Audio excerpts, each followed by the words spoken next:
আজকে এই ছোলা দিয়ে এই ডিম দিয়ে ঘুগনি করব।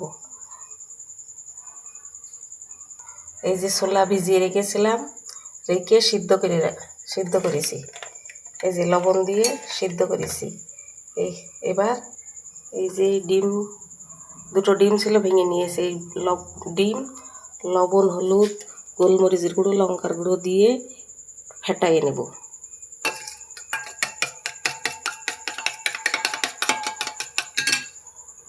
এই যে ডিম ফেটানো হয়ে গিয়েছে। এবার কড়াই গরম হয়ে গিয়েছে, তেল দিয়ে দিয়েছি। এবার ডিমটা ভেজে নেব।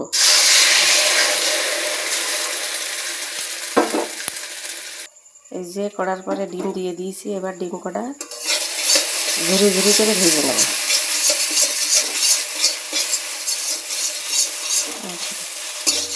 ঝুরি ঝুরি করে ভেজে নেব। এই যে ডিম ঝুরি ঝুরি করে ভাজা হয়ে গিয়েছে। এবার নামিয়ে ফেলবো। এই যে কড়াই গরম হয়ে গিয়েছে। এবার তেল দিয়ে দেবো। এবার পেঁয়াজ কুচি দিয়ে দেবো। দিয়ে পেঁয়াজটা একটু নেড়ে চেড়ে নেব। এবার এই যে কাঁচা লঙ্কা কুচি দিয়ে দেবো।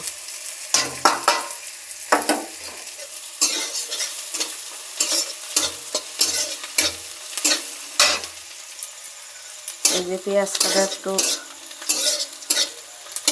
লাল লাল মতো হয়েছে।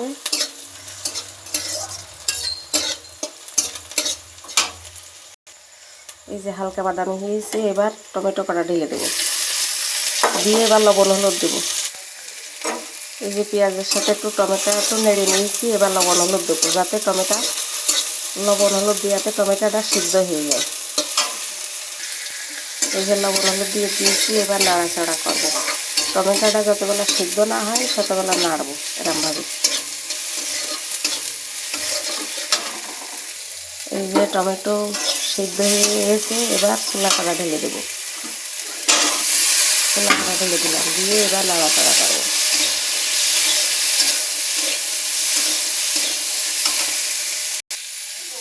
এই যে ছোলা কাটা একটু ভাজা ভাজা মতো হয়ে গেছে। এবার ডিম ভাজা দিয়ে দেবো। যে ডিম দিয়ে এবার নাড়াচাড়া করবো।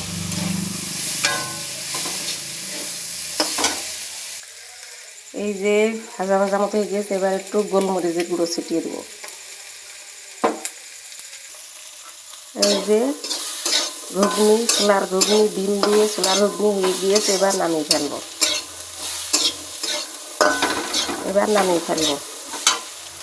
এই যে ঘুগনি নামিয়ে ফেলেছি। ছোলা দিয়ে ডিম দিয়ে ঘুগনি। এই সন্ধ্যার টিফিনই এরম ঘুগনি বানিয়ে তোমরা খাবে, খুব ভালো লাগে।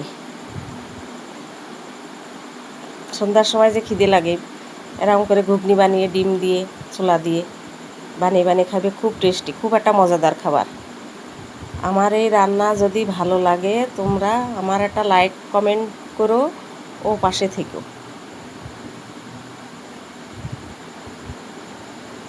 কেমন লাগলো বলবে।